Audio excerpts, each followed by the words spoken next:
The film opens in a college classroom where Gary Johnson is delivering a lecture to his students on Nietzsche, which one student interprets as putting yourself out there. Gary agrees, but overhears another student making fun of the car he drives, which tells Gary that he hasn't put himself out there. Gary narrates about his mild-mannered existence. He has 2 cats, an ego, and lives alone. On his spare time, he has been working with the New Orleans Police Department to catch people who hire contract killers. The usual undercover cop Jasper has been suspended for beating up teenagers, so Gary is tasked by officers Claudette and Phil to take Jasper's place and pretend to be a hitman for the guy they're trying to catch. Gary is nervous and fears he may get killed, but he goes into it anyway. Gary pretends to be Billy as he sits down with a prospective client, Craig. To the surprise of both Claudette and Phil, Gary transforms into Billy convincingly, making all 3 of them believe that he is a deranged and psychotic hitman. Once Craig explicitly asks Billy to kill his target, Gary collects the money and watches as police arrive to arrest Craig. Gary goes on to successfully put away more and more would-be killers while pretending to be various types of hitmen to cater to his clients, even having to sit in for their trials after they accuse him of entrapping them in a murder scheme. While most of them get jail time, some others, like a woman who is trying to pay Gary to kill her husband, get off scot-free after the potential victims forgive them or the jury finds a lack of sufficient evidence. Gary's newfound life also begins to show in his class. As his students become more attentive, Gary is later given a file on a woman named Madison Figueroa Masters. He looks her up on Facebook and sees she doesn't seem to have a history before her marriage to her husband Ray, and she has no criminal record. Gary meets with Madison in a dinner under the alias Ron. She is planning to have Ray killed because she can no longer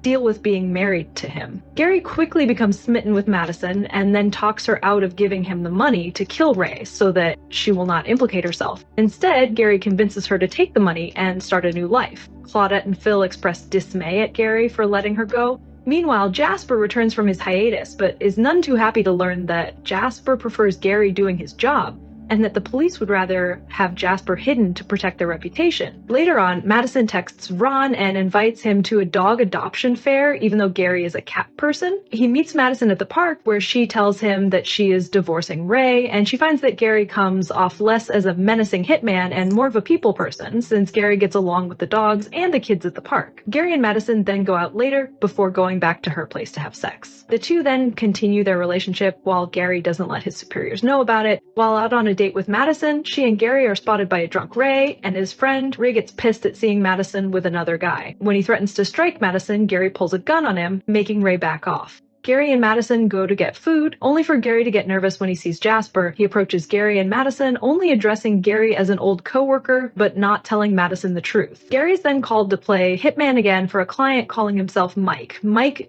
turns out to be Ray, as he wants Gary to kill Madison and her new boyfriend. Gary then turns around and reveals himself to Ray and scares him out of the dinner before he can implicate himself. He then goes to Madison's house to warn her that Ray wants her dead. Sometime later at the station, Gary is informed by the sergeant that Ray has been found dead after an apparent drug deal gone bad. He goes to find Madison to tell her, only for her to reveal to Gary that she shot and killed Ray after Gary told her he wanted her dead. Gary then comes out and reveals he was never a hitman and that he has been lying to Madison. She gets mad and orders him to leave. The police then name Madison as the prime suspect in Ray's murder, as they learn that Ray had increased his life insurance policy by $1 million and Madison was the sole beneficiary. They plan to have Gary go in and get Madison to confess to the murder while they have him wired, unaware that she knows the truth about him now. Gary goes to Madison's house again, only for him to use his phone to quietly let her know the police are listening to them. He gets Madison to put on a show and deny everything, convincingly getting the police off their backs for now. When Gary tries to go to Madison's house again, he finds Jasper there, as he is planning to blackmail them for a cut of Ray's insurance policy. Madison gets Jasper a beer, and as he begins ranting to them about his plan, he starts to get weaker until he eventually passes out, since Madison drugged his beer.